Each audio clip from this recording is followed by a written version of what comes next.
Hello, my splendiferous art sluts. This is Allison Moon, and you're listening to Artgasm.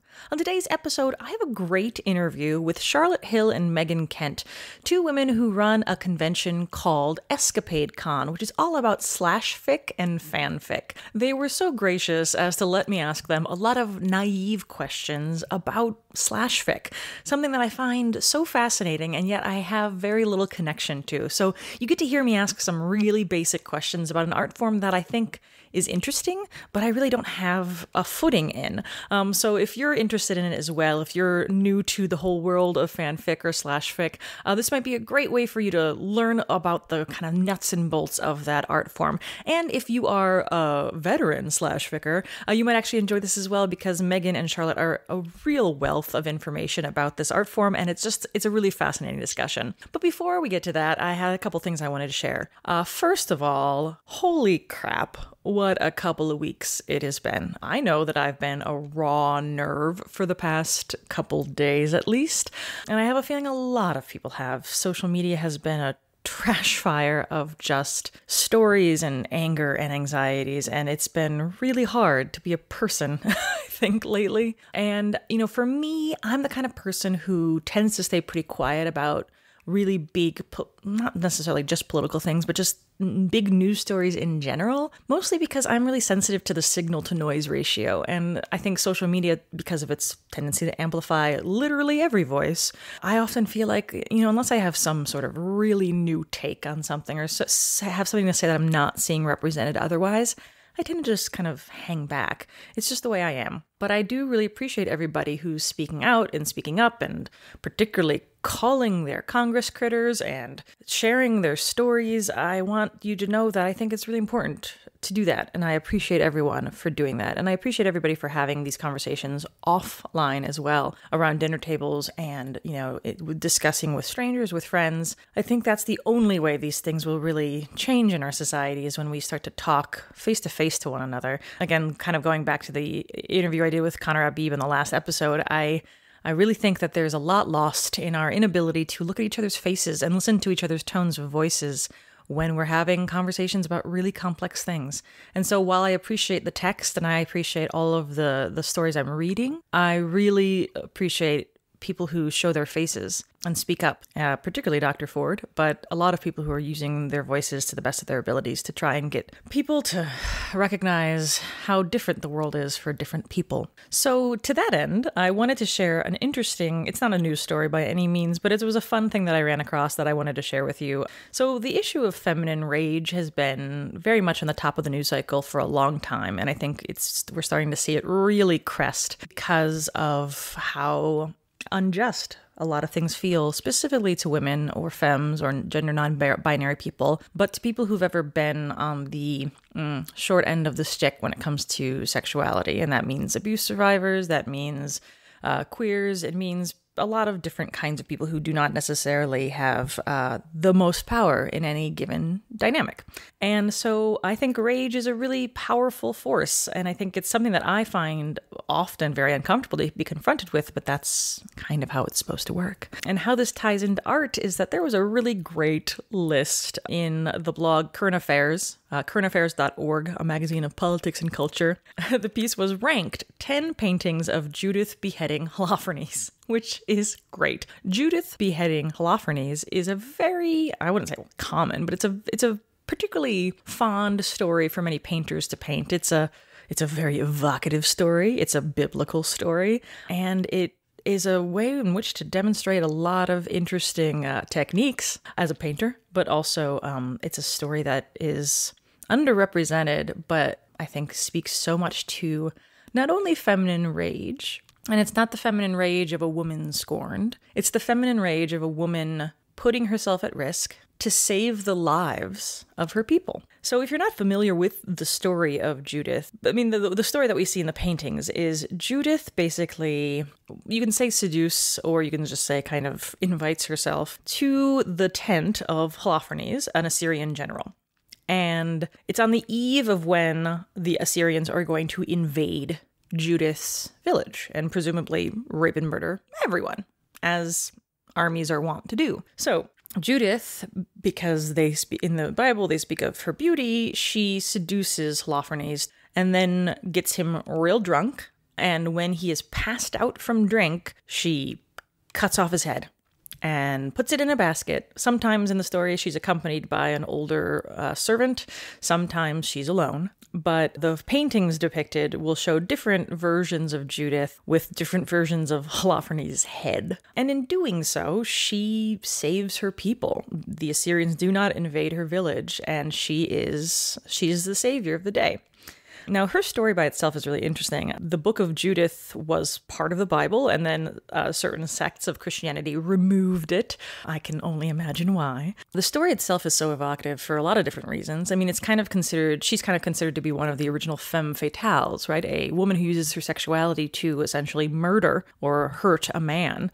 And at the same time, it represents the sacrifice of a woman. It represents a woman risking her own life and her own, quote unquote, dignity to potentially save more lives. And what's great about this is the paintings they kind of show the range of what was considered the norm of the different styles of painting. One of the great ways to kind of understand all the different depictions is by going to just the Wikipedia entry of Judith beheading Holofernes, because they talk about Renaissance depictions and how in some of these paintings she is very sexualized, in some of the paintings she is very not, and how that adds to the story about the kind of Black Widow aspect of who she is as a character.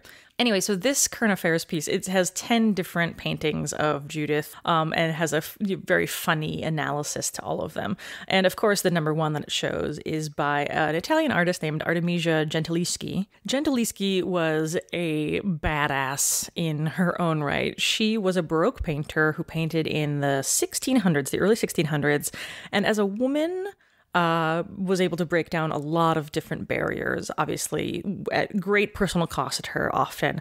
But she was the first woman to become a member of her school in Florence. She had international clients, and she luckily found fame and acclaim in her own lifetime, which is unfortunately all too rare, particularly for women. Her depiction of Judith slaying Holofernes is, I think, probably her most famous painting, but also the painting that captures the female gaze around this so much more so than a lot of the other paintings of that era that were kind of showing Judith as being very sensuous or being, there were kind of like glamour shots of Judith who happened to have a head as an accessory, right? In this painting, which you've probably seen before, and if you haven't, do look it up. It's Judith and her servant. Holofernes is awake and fighting back while they are cutting off his head, and the sword is halfway through his neck and spurting blood everywhere. And the part that I love so much about this is you can see how hard it is for these women to take down this general. He's a big, strong man, and they are fighting him. And you see his fists in the air, and you see their hands pushing against each other. You see the strength in Judith's arm as she's pulling the sword through his neck. It is a fight scene. It is not a glamour shot. It is a scene of feminine rage and the need to save one's people. It's really powerful. And it's really beautiful. And it is made all the more thought-provoking understanding Gentileschi's life, because she was a rape victim who testified in court against her rapist. And in the testimony, she was tortured so that it could be proven that she was telling the truth. Nobody thought to torture her rapist. He just sat there. And what's amazing about her story is not only that she became the famous artist that she is today and was then, but that the testimony of the actual court case all remains. You can actually read it. It was transcribed, and you can read her own words in describing what happened to her and how she fought and what she suffered afterwards, all in front of this court.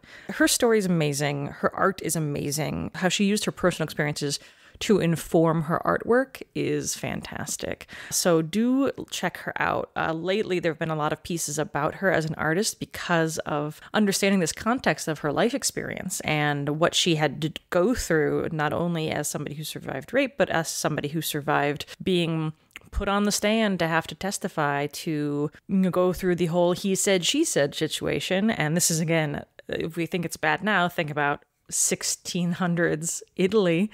I can only imagine. So I'll link to a bunch of the articles that I've read about. I'll link to all the Wikipedia things as usual. Anything that I talk about, if there's a reference, I endeavor to add a link to it in the show notes. So you can check those out at orgasmcast.com at any time. All right, a little bit of news. Hey, tomorrow's my birthday.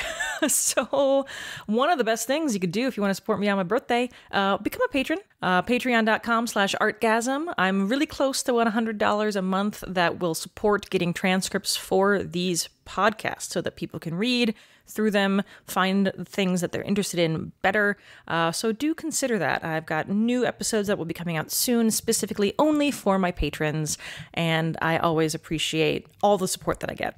Also, again, if you're in the Portland, Oregon area, I will have a reading of my new play. It is happening on Monday, October 8th at the Coho Theater. It is tickets at the door only.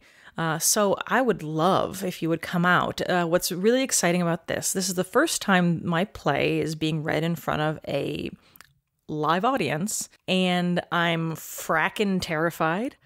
It is a complicated play about complicated things. It is unfortunately really timely. The play is called The Tip of the Tongue, and it's about a relationship that forms between a teenager and her mentor. And it is, I wrote it not thinking it would be as timely. And I'm a little nervous that even though the show is designed to raise questions and inspire thought and inspire conversation, it's also tough subject matter. And I know, again, like I said, a lot of us are raw nerves right now. So I would love for interesting, informed people to share their thoughts at the show.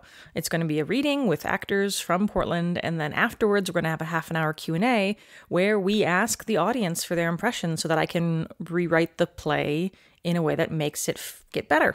So if you're the kind of person who would like to have that kind of influence, I would really, really love if you would come. Sex Ed A Go-Go is coming to Portland for the festival as well, so I will be one of the sex educators answering questions while hot go-go dancers dance hotly around me. So if you're in the area, come check it out. There's going to be a lot of great shows, and you can see all of the listings at dancenakedproductions.com. Dance Naked Productions is the production company that is putting on the Come Inside Festival. The opening night was a couple nights ago, and it's going through October 14th, all in Portland, all at the Coho Theater. So do check it out. Go to dancenakedproductions.com and look at all the fun events that are happening. There's a lot of great shows to see, and I love any sort of a festival, any sort of gathering that really does that thing that I love, which is talk about that intersection between art and sexuality. So without further ado, allow me to introduce Charlotte Hill and Megan Kent. I met Charlotte and Megan at Catalyst Con, which is a sex educator convention. It was in Los Angeles, and I was on a panel discussing self-publishing because I have self-published all 4 of my books. And I met Charlotte in the audience because she had a lot of opinions about self-publishing as well, because she's been doing it for quite a long time as well. All right, enjoy. I like to think of myself as knowledgeable about a lot of different kinds of art forms, but I feel like shipping is a thing that I appreciate kind of from a slight distance. I don't read a lot of it, but I have so many friends who both read and write shipping, stories or whatnot. So I would love to, if you don't mind me asking some naive questions, some kind of 101 questions, so I can understand not only why shipping is so relevant, but why it has such like a rich community history. It's a very important art form that I think is just starting to get discovered by mainstream. And so I'd love to just understand more about it. I would love to. Sounds good. Okay, so you are both the creators of Escapade Con, Is that, okay. And so that's for writers of? It's for consumers, writers, bidders. It's for media fans, slash fans, and shipper fans of all stripes. Awesome. Okay, so if you don't mind just helping me understand a little bit of terminology. So shipping and slashing, what's the difference? Shipping is a newer and more broad term. Okay. And so what had happened in the past when it was mostly male with a very small segment of female relationships. It was slash and then femme slash to discriminate between the men and the women. I see. And then the X-Files happened, and people who had only ever been interested in same sex found the dynamic between Mulder and Scully had that same kind of charge. Really? That's so... I mean, I felt that way as a teenager, but I didn't really realize that it had a certain kind of earthquake effect on... That's so interesting. And so then as people, and that also intersected with the beginning of the spread of fanfic, which is what people call the stories that they write about characters that already exist, whether they're in movies, books, or TV, onto the internet. And shipping is taking any two characters that wouldn't normally be together and putting them together in your own fantasy, whether it's in your mind, written in a story, done with clips of the show put to music, which we call Vidding, or artwork. And there's even a newer form that they call gift sets, where they collect still images from the show to tell a story. Okay. Now, does shipping always indicate like romantic relationship, or are there different kinds of relationships? In our experience, shipping is the umbrella for romantic relationships. Okay. Because the non-romantic, the platonic relationship is what the content gives us already. Okay. And there is right now we're at a really interesting place in fandom, because younger fans are rightly demanding more representation of themselves on the shows, right? So they want queer content in the shows. Older fans are actually having a little bit of a confusion or uncertainty. If you're giving it to me already in canon, and I don't have to make it or create it or subvert it, is it actually a ship? Oh, that's so interesting. Yeah, so if you don't have to kind of recode it to...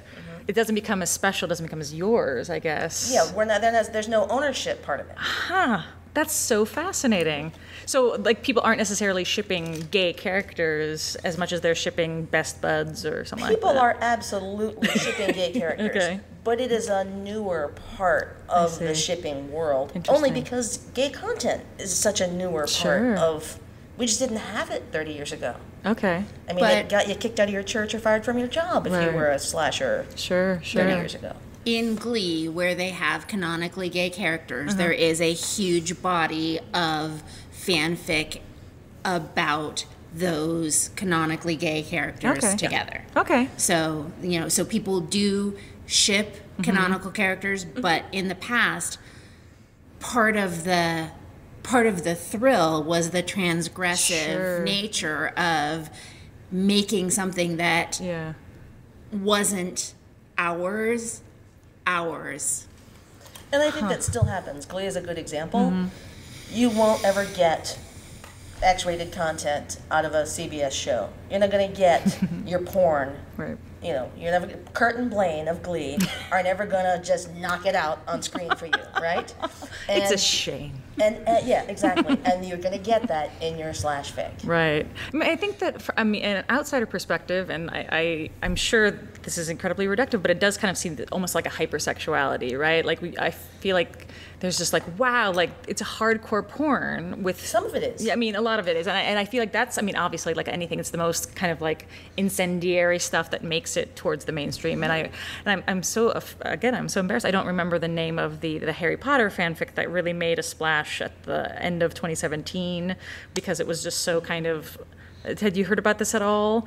We're not Harry Potter fans. Okay, that's fine. But it was just... So there is an entire range of slash fic, and people will call it a slash or ship story if they're in relationship, even if there is no sexual content in the story at all. And then it runs the range to, very, rose-tinted, what is it, the soft focus to absolutely hardcore. Sure, yeah. So back in the day, when we were looking for our porn, we definitely got our graphic porn. We got our graphic scenes, still coded in some romance, often coded in some romance content, but we got our graphic sex too. But as time moved on, one of the things that happened once we got to the internet was as people pushed for the acceptance of gay and queer relationship,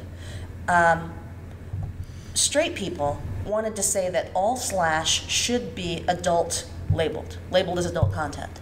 Even if it wasn't hardcore? Even if it was G-rated. Okay. So then there became there was another political fight that occurred. And it was a beautiful political fight for slash fans, because our position was, if it's G-rated and they're queer, then it's G-rated. Right. And it should get to be anywhere. And right, because it kind of it's only adult content if you're a bigot or a phobe. Right, because of course it's always that queer stories, just by their very nature, even if there's not sex. I mean, that's certainly a thing that we hear all the time in the mainstream stuff. It's like just the idea that queers are sexually coded. Yeah. So inside the fan community, not inside the slash community, but the broader media fan community, there was a big push, and that was a shift that happened in the 2000s, in the early aughts, right, where Gen fans, people who wrote fan fiction that did not include a sexual relationship, that stayed platonic. General. Oh, thank you. Okay. General, the adventure stories, the platonic relationship stories that were just like, I want to see more episodes of the show. So they wrote those stories without the sex and romance. Right? Gen fans were confronted by the idea that slash fans could write stories in which there was a relationship that did not have adult content, and that was still Gen coded. That was still not adult content. Sure. And that was a huge transformation for slash. Right. Because that was about normalizing queer content. Dope. Okay, so this is fantastic. I want to go in like 8 different directions as you're talking. So there is a significant history here, and you've been doing Escapade for how many years now? 28 years. Okay, so that to me is amazing, because I feel like, so much of I think all art forms feels like the internet, like we owe the internet a huge debt to like find each other, right? Like the internet's known for like being able to connect people who would never meet in real life, right? And we can collaborate, and we can kind of find ourselves under the umbrella of our completely ridiculous tiny thing that only us and 18 other people are into in this world because of the internet. So how did slash fic people find each other before the internet? And also this kind of secondary question, talking about the privacy, right? The kind of feeling like your stories can be your stories because you're creating it. How do you share it with each other? And like, what about sharing a special? We each have a different story. We each have a different answer to that question. Okay. That's okay. Yeah, but no, of course, please. First? Okay, so I'm going to answer the second question. Yeah, no, first. I saw you have a reaction as I was talking, and so I want to know. So we get back to Glee, and one of the things that has happened in the days of the internet is that there is not the level of separation between fans and producers, what they call the powers that be. And people are interacting on Twitter and in various other ways, and creators are very aware, or can be if they even take the slightest look, of what fans are doing with the characters that they've created. And we were watching, and I don't know if it was one of the late episodes of Glee. One of the late episodes of Glee, and it was a marriage between Santana and Brittany. Blonde Chick. Thank you. And what they did in the wedding was that the gifts that they gave all of the attendees at the wedding were hats that said OTP. And OTP is a fan term that means one true pairing. Oh, whoa. And it comes from when you were in a show that had multiple people. My OTP in this show are these people. Oh, wow. Your OTP might be somebody else. And they took this term, they put it into their show and explained what it was. And I felt so usurped. Like they took something that was like, we take what's theirs and do what we want with it. I was so upset that they took what was ours. I was not expecting you to use the word usurped at all at that moment. Wow, that's so interesting. Okay, so because it felt like they were declaring the one true pair as this pair, even if people had been shipping other characters? No, it's because when we make a story about characters, and I've never played in Glee fandom, but in whatever fandom, when we have a very blanket, I didn't create these people and it's not my thing. Sure. They had we know there are fans out there that, like, there was no credit offered, there was no acknowledgement that it was someone else's creation. Oh, interesting. And that to me, and they are making buttloads of money about it, and I'm just like, that is not okay with me. Oh, I see. Wow. So all right, stay thank on that you. particular subject. Yeah. I was entertained by it. I actually watched the episode first, and I said, look, Slash fandom is going mainstream again. This is wonderful for Slash fandom. We're continuing to normalize. We're continuing to get into media, into, network media. Right. This is a good thing for the normalization of Slash fandom. Yeah. And she freaked out because everybody has a different opinion. And even the two of us who have been friends for 30 years and have run Escapade Convention for 28 years now, have extraordinarily different perspectives. Yeah, I mean, that's kind of cool. I mean, and you're still friends. No, that's actually very inspiring in this day and age. There's a deep philosophical disagreements. Yeah, there's a producer of television content his name is John Rogers, and he's very friendly to Slash and media fans. And he comes from comedy, and his position is to always punch up. So what I think Megan's position is, they're not punching up when they come in and take our content. When we use their content and we have 500 or 1,000 people playing with their content and they've got 8 million viewers, we're punching up. We're not impacting them. Well, yeah, I mean, but punching implies insulting. I mean, there's an exaltation that happens in slash fic. I mean, it's taking characters that are the intellectual property are created by other people and hopefully showing them love and adoration. I mean, I can't imagine. That's my position. Her position is that they took our toys. They didn't even tell anybody they're our toys. No. I absolutely understand that perspective as well. I guess I'm just saying, like, it doesn't. That might feel like punching. I guess what I'm saying is, like, when I see slash fic as the ultimate testament to love for creation. And in 1985 or in 1990, when someone doxes you and sends fiction that you know about or that you produced to the production company you're about to go and try to get a job for, and they make your life hell and give you C&Ds and cancel your meetings, then maybe you realize that they don't see it. Oh yeah, totally. I mean, I guess I absolutely. And I understand that too from the perspective of creating original content. Like, I mean, I'm not a lawyer, obviously, and I know that this is an incredibly fraught territory. But, like, I certainly understand, like, then you need to defend your trademark or your copyright because then it gets weakened by other different interpretations. And so I can understand the, like, need to defend that. But I guess the perspective that I have, and I'm sure people share, is that it's not about. I mean, slash fic is not a commercial venture. It's a venture of sharing things that excite you. And the smart money today is on inviting fans to do what they want, winking and nodding, or welcoming it openly, and realizing that the enthusiasm of the most energized fans, the fans who produce the most unlicensed content that's not for sale, are the people who are going to keep your show alive. That's the smart money. The true fans, right? What they call super fans today, right? Now they've got a new name for them that's not insulting. Super fans insulting? No, it's not. That's what I'm saying. Oh, It used to be more derogatory terms. Now they call it super fans. Oh, yeah, totally. Because they're developing an understanding of the fact that energy is what drives trends on the web. Sure. Those people drive the trends that help keep their shows running. Yeah. So they're developing an understanding of the value of fans and fandom that they didn't have before, I think. Do you find that a lot of slash fic writers, and is that saying it right? Slash fic writers. So do you find that a lot of slash fic writers write original stuff as well? They're just they're writers, or they more like fans that found writing as just kind of I don't know, a means of expression for this one specific experience. So I'm a stand for the 10%.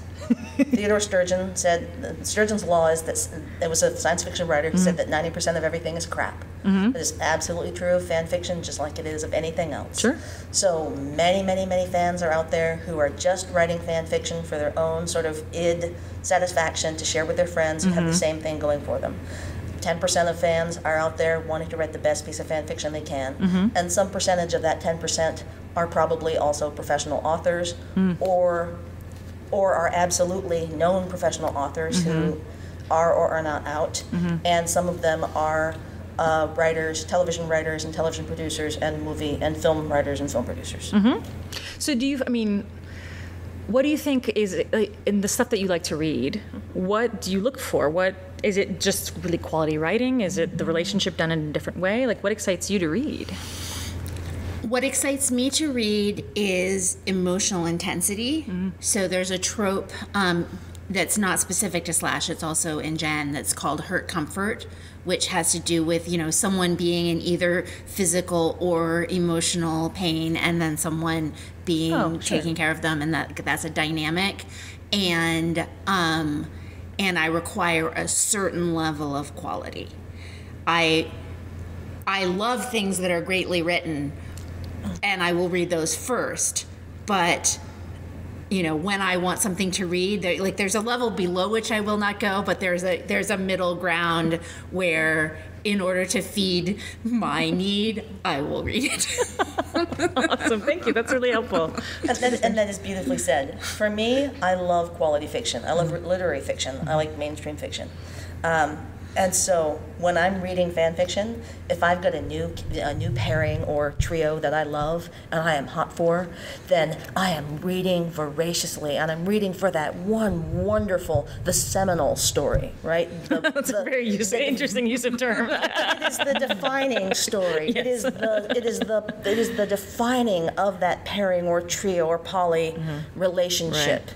It is the story that stands head and shoulders above other stories. Do you feel like every fandom has one of those? Every pairing that has any substantial fan body of work has at least one, and usually 4 or 5 of those stories. Really? Yes. Awesome. And if it's a big body of work, like X-Files, like Smallville, like Harry Potter, like the Marvel Universe, then there are hundreds sometimes of excellent, wonderfully written stories. And if you follow particular authors from fandom to fandom, because their writing is so wonderful, then if you're really lucky, you just wait for that author you love to land in your fandom.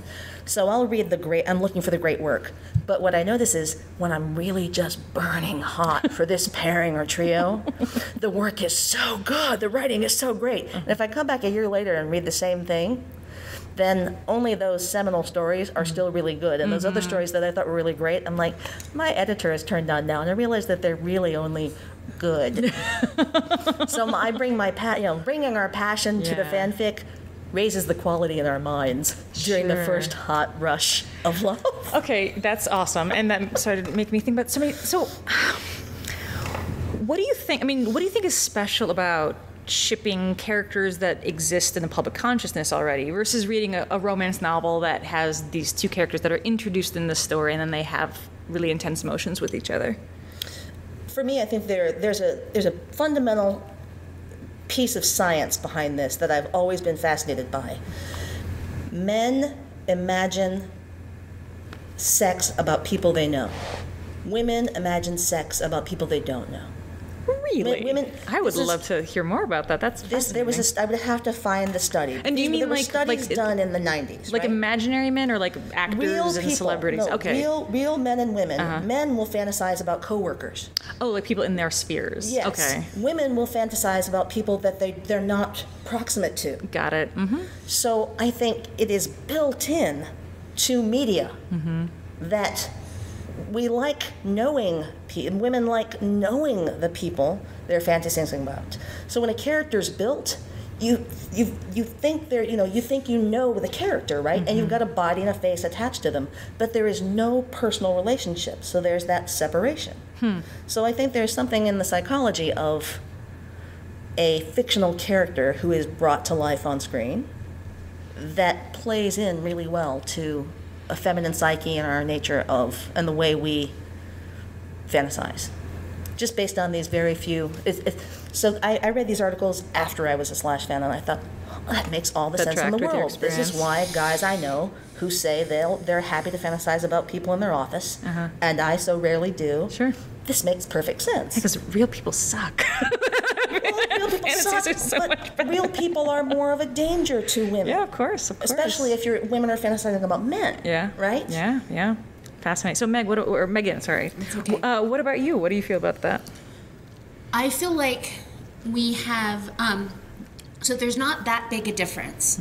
Like one of the things that has happened more recently is that people who came up through Slash fandom are now writing male romance novels that are very similar to Harlequin-style romances and selling them on Amazon as ebooks and things like that.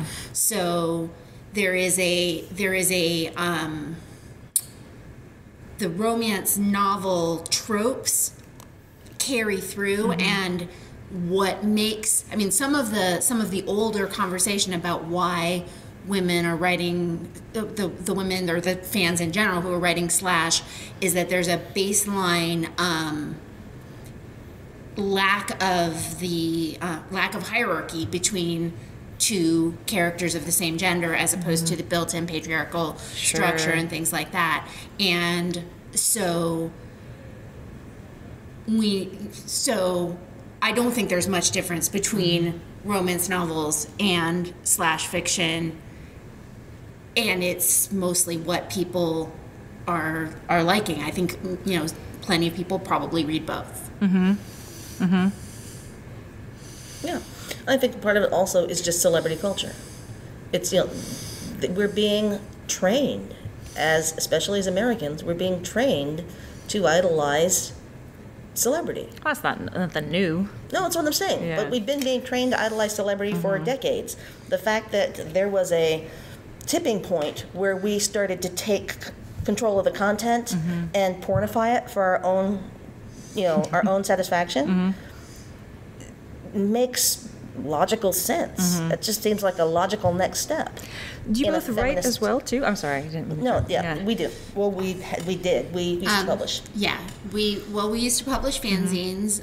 We both write. She's a very prolific writer. I'm a very slow and not prolific writer. But yeah, we have both written for fanzines, and then she's also published other things. Cool. And so what kind of reader feedback do you get? Do you like, I guess I'm asking from the writer's perspective, what do you look for when it comes to reaching out with the pieces that you've written?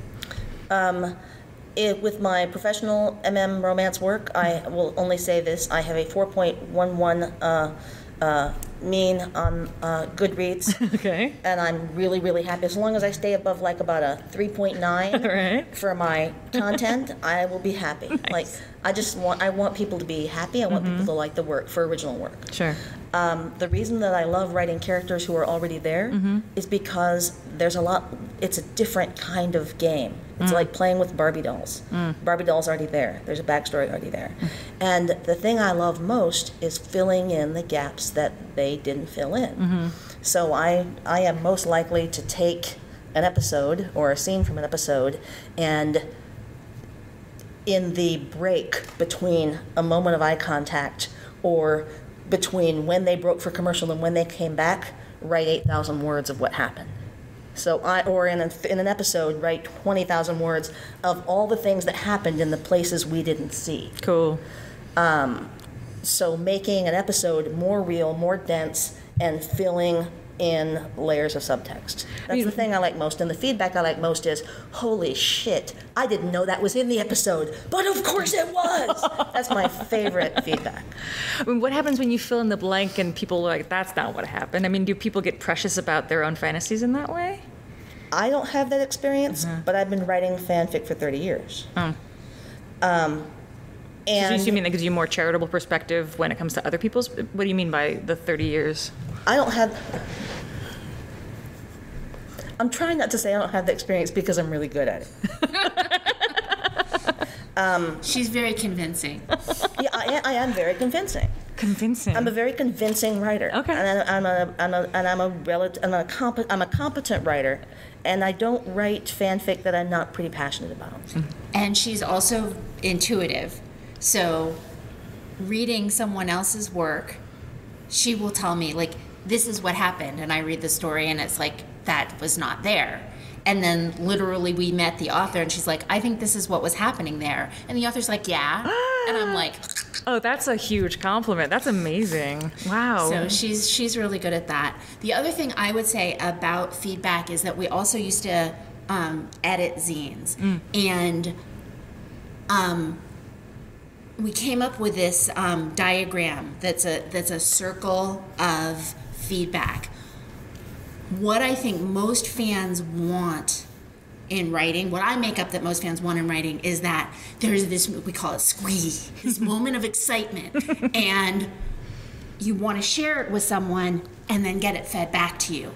And so you have this excitement, you write something, and then what we, like, the premise was, if you are willing to edit and work the thing that you are writing, you are more likely to get the reaction over there that then feeds back into your squee, and then you get that, you get reinforcement of the joy that you had that made you want to pick up your pen or your keyboard in the first place. And the virtue of having been around in the zine world, been around before the internet, was that we were very fortunate to be around published writers who'd been writing for a long time, writers who taught us the value of editing and the value of wanting the work to be good in order to garner the best landing and the best feedback and get more squee, and B, do a better job of storytelling. Right? So that's something that's lost on the internet when people when the immediate gratification goal is there, and people don't want to waste the time. They don't want to lose the time that it takes to wait for a beta editor to read. And it's a loss for me as a reader, right? But I understand it. I understand the immediate gratification urge, but it's a loss for me as a reader, and it's difficult to impossible for the small old-time crowd to try to communicate to the million-person new crowd the value of getting more of what you want by being more patient. Yeah, sure. Oh, and I didn't actually answer your question. So if people don't like something that I wrote, I have the good fortune of having a body of work. Right. It's totally fine. No problem. Do you write under a different name for each fandom that you write for? Because we wrote anthology zines, and I used to have to write some chunk of a number of them. I had several pseudonyms, and I would write I had a pseud for tone. So if it was darker, that was this particular tone. And then sometimes it would be for a different pairing, different tone, like different names, different style, it could be like different name. Vampire, werewolf, and like more like if it was like BDSM or rape, then it was this name. But name. it didn't matter necessarily what the fandom was. And happy, then it was this name. That's smart. That makes a lot of sense, because then people can find. And then I'm sure there's a lot of. Do you find that you found yourself interested in different cultural artifacts because of fandom? Like, did you read a story about characters and you're like, ooh, I should actually watch the canon material for this? Or that's the goal of any piece of good fan fiction. Yeah. That's what they call promoter fic, and Vidding does it better, right? Song vids, because you're just watching 3 to 5 minutes of a vid, right? It's called a promoter vid, and the whole function of a promoter vid is to take enough pieces of the canon, put them to a song that's catchy enough to make somebody say, oh my God, I want to see that show. It's proselytizing. Pop media proselytizing. Come to church, baby. That's fascinating. One question you asked before, and we didn't answer because we got on another topic, was how did people find Slash in the days before the internet? Yeah. So one of the things is that there was the world of science fiction fandom that dates back to the 1930s, and they had conventions, and then they had their kinds of zines, which were mostly like letter zines where people would write in people would write to a central person and then they would bind it up and send it out as a zine. Awesome. But another thing that existed were ad zines, and they were zines that were specifically about promoting your convention, promoting your fanzine or whatever. And so that was one way that you could find out what was going on in some place that wasn't, down the street from you. Another thing was that people, when they published a fanzine, would often include flyers in the back of the zine for other people's zines, events, or whatever. And so in that way, there was a network. Like once if I bought this zine that I liked, then the flyers in the back would probably also be related to things that I was interested in. Wow. And back in the day, this was all, the gift economy. This was all women's work, right? So fandom was always presented as the gift, even though money changed hands, and even though some subset of us were really careful to make sure we weren't losing any money on the process. And some people made money in the process. There still remained a cooperative effort. It was still understood that we were a small community that was a ghetto, right, of some kind. And so if you did the same, if you did a slash zine and somebody else did a slash zine and you guys knew each other, here, will you put my flyer in your zine? Here, I'll put your flyer in my zine. And unless you just hated the quality of their work, of course people shared their distribution outlet. That's fascinating. So one question that I was thinking about in terms of dissemination and the proselytizing again. So you say, people can maybe find for tone, right? Like if people like BDSM, and then they'll find new fandoms because, these characters are doing it really well, even though I've never read that comic book, watched that show. So do you find that in terms of the actual orientation is important to people? I mean, are there people who only read male? Are there people who are only looking for poly versions? Does that seem to be something that kind of pulls people in specific directions? I would say that there are definitely people who are only into femslash, who just aren't into the guy, aren't into the dick. I would say that there are people who are predominantly into the dick and aren't into the femslash. I would say that there are people who are into the het and the poly. Asexuality is a huge thing right now, which I personally just do not understand. Like, my brain can't really parse it. But we've been around fandom for so long that my kink is okay, so your kink is okay. If asexuality is what you do, that's fine. I don't get it. Sure. But I don't have to get it. Right. I think also that people's tastes change over time. I would not have ever imagined reading poly stuff in the past. And then there was one show, and the characters were really cute, and the fiction was good, and I was like, this is really cool. And then I found it in another show that I like. What was the show? Leverage, and then Marvel Strike Team Delta. So Natasha, Clint, and Phil.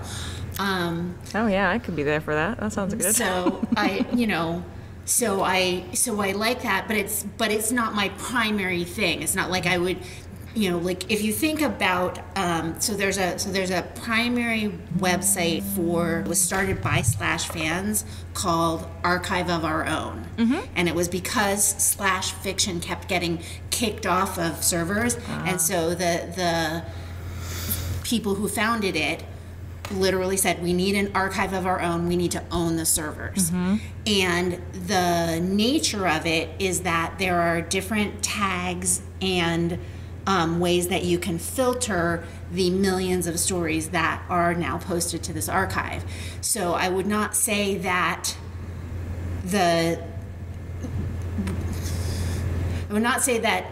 OT3 is instead of OTP, then there became OT3 from my 1-2-3 some, but that's not my primary filter. Okay. But if I filter for something else and that shows up in my list, I will read it. I'm trying to think about this through what anybody's particular passion is. I like old married couples. Like, I end up noticing that I like the people who seem to be the old married couple. So in the Marvel Cinematic Universe, I like Tony Stark and Bruce Banner. They're scientists. They're smart. One has a certain femminess to him. One has a certain brash dominance to him. But there's parity. There's equality. They're brilliant together. They live together. There's all sorts of text in the show, right? But they are at heart. I was a Spot McCoy fan. They squabbled. So, and in OT3s and threesomes, it's the same way. I need my men to squabble and my women to school them in polyamory. Nice. All right. So whatever it is that, any particular fan is in for, they're going to gravitate to that show. Yeah. And back in the day when there were 2 or 3 shows, everybody knew everybody and everybody was together. With the balkanization of television and the internet, now you can find whatever your thing is somewhere. Yeah, I mean, the balkanization is an interesting point, because I have to wonder, like, do you find that there's a correlation between the popularity of the media creation and the popularity of the fandom? I mean, it's like, does Disney own shipping right now in terms of like Star Wars and Marvel, or do you find that like there's a inverse proportion in some ways, like the more niche shows are actually can be fonts of shipping opportunities? So I'm going to speak to this from a perspective of Escapade right now, because that's the thing we know best. We don't go to a ton of cons anymore, of other conventions anymore. There are huge other conventions. Escapade, one of the reasons it's been around for almost 30 years is because we're very meta. So we're fans who also talk about fandom, right? And last year's Escapade, if you go to the Escapade website now, in fact, you'll see that we've used Stark Tower and replaced the S with Escapade, right? That's the Escapade Tower. That was the logo for fun last year. Nice. So whatever is trending is definitely going to gain attention, but probably the 3rd or 4th most popular fandom last year was still BBC Sherlock. Oh gosh, yeah, sure. So we have there's always a top 5 because people vote, and then panels, fandom panels are slotted based on popularity. And there were a number of MCU panels, and there were a couple of Star Wars panels, and there were BBC Sherlock panels, and there was a Star Trek panel, and and then it goes down from there. So. Yeah, and fans will, certainly things that are big in pop culture will often make a big fandom, but also sometimes fans will find some very niche show, and then one very good author can write something that will be so amazing that everybody rushes into that show. Really? And it becomes a phenomenon because of the fandom built up around Yeah, so it. you're kind of speaking to what you guys were saying at the very top of our conversation. We're talking about how like fans can help, and they're the ones who are keeping these things afloat often. That's so interesting. Oh my gosh. Okay, so we're pretty much running out of time, but I could talk to you for so much longer because this is really interesting to me. I hope that I asked questions that were insightful and not insulting in any way, because I just find this it's such a vast world. I mean, I want to talk about gender and like masculinity. There's so much to talk about. So I'll have to have you back. That's basically what I'm saying. Please do. So if people want to learn more about Escapade, about you, if people want to find like your work, if you want to tell people where they can read some of your stuff, where can people find you on the webs? So the most important place I would want to send you is to escapadecon.net. Okay. That's where you'll find the convention, and that's the thing that we put most of our energy into now. And it happens in LA. And it happens in Los Angeles once a year in late February. Do you get a lot of, are there a lot of new slashers coming? There are. That's so exciting. And we also have a scholarship fund. Ooh. So because Escapade is not cheap to run because of the cost of hotels these days. Sure. So we always want to invite people, check in. And, check in about the scholarship fund. See if you need a little support. We do our best to help new people, especially new people. We want people to be able to come. Okay. If you are looking for fan fiction and you have never heard of Archive of Our Own before, we don't know where you've been, but go to Archive of Our Own and type in what you care about. Look for the tags you care about. And so you can look by tags of like the relationship structure, the characters. Look for BDSM. You can eliminate for a certain number of things, Okay. but you can also just look for, death, BDSM, consensual such. You can search by the show or source material. You can search for a pairing or a trio or a particular relationship. You can search for female-female. You can search for male-male. You can search for het. So is this like a Rule 34 thing where if I think of like what fantasies I've ever had, I can probably find somebody who wrote the story about it? Yes. That's dope. That sounds fun. That sounds like a psychic ability. That sounds like, oh, wait, like let's see if somebody's actually already articulated this into words. That's cool. This is really exciting. Awesome. And was there any place else you wanted to plug? I think that's it. Right. Oh, no, I will plug one other place. Yeah. So Archive of Our Own, the overarching organization, nonprofit that runs that is called the Organization for Transformative Works. They have a scholarly journal that they produce called Transformative Works and Culture.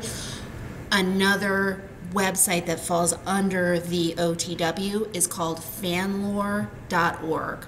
So that's like the history of fandom, and it's a wiki that is updated by fans about fans.